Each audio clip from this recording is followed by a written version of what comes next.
Many of them wouldn't turn up to vote if they weren't forced. If they weren't forced to. They know that whether they vote for Ed or Ted, they end up with just a politician. And they don't like them, they don't trust them. They're just blokes in suits who get paid too much and lie most of the time and break promises.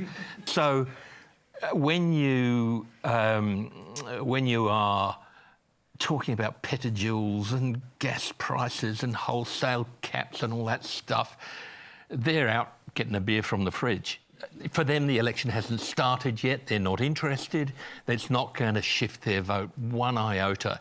The only thing that might is making it tangible and saying, here's what it's worth to you. And we know what happens if you do that, right? So you can't go there. It's tough.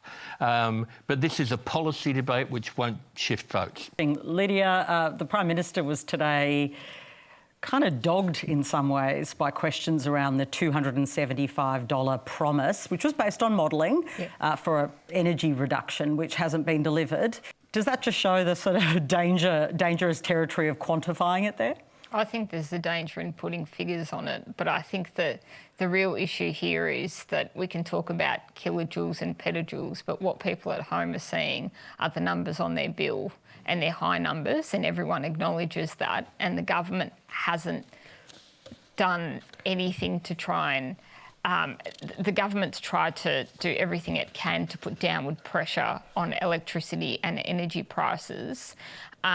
One thing that I would note is the level of detail that Ted's gone into on gas. I'd love to hear him go into the same detail on nuclear.